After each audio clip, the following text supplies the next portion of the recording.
இரண்டாவது காரியம், மரத்தை குறித்து நாம் அறிந்து கொள்ள வேண்டியது, மரமானது அதற்கு தண்ணீர் மிக அவசியம். ஒவ்வொரு மரமும் அந்த வேறு ஆழமாக போவதற்கு காரணம் இந்த தண்ணீரை தேடுகின்றது.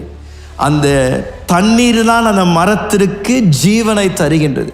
ஆகையால் ஒவ்வொரு மரமும் அந்த தண்ணீருக்காக மிக வாஞ்சையோடு கூட அதோடைய வேரை ஆழமாக தண்ணீரை தேடி போகின்றது.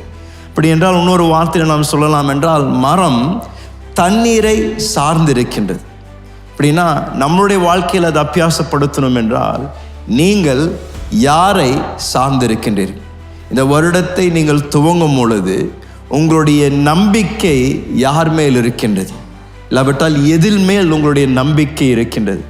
உங்களுடைய நம்பிக்கை உங்களுடைய வேலையின் மேல் இருக்கின்றதா? உங்களுடைய நம்பிக்கை உங்களுடைய வியாபாரத்தின் மேல் இருக்கின்றதா?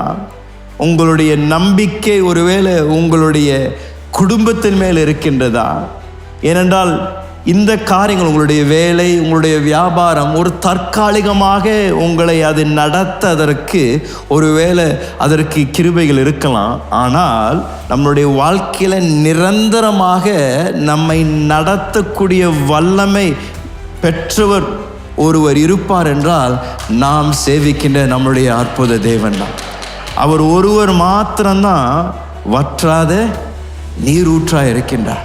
இந்த இயேசு மேல் நம்மளுடைய நம்பிக்கை இருக்கும் என்றால், இயேசுவின் மேல் நாம் சார்ந்திருப்போம் என்றால், இயேசு நம்மளுடைய நம்பிக்கையின் நங்கூரமாய் இருப்பார் என்றால், அவரிடத்திலிருந்து நம்முடைய வாழ்க்கைக்கு தேவையான எல்லாவற்றையும் நாம் பெற்றுக்கொள்ளக்கூடிய தேவ பிள்ளைகளாய் இருப்போம் என்றால், நாம் இந்த வருடம் எந்த ஒரு குறையும் இல்லாமல், எந்த ஒரு பிரச்சனை இல்லாமல் தேவன் நம்மை வெற்றியோடு கூட இந்த வருடத்தில் நம்மை நடத்த அவர் வல்லவராக இருக்கின்றார்.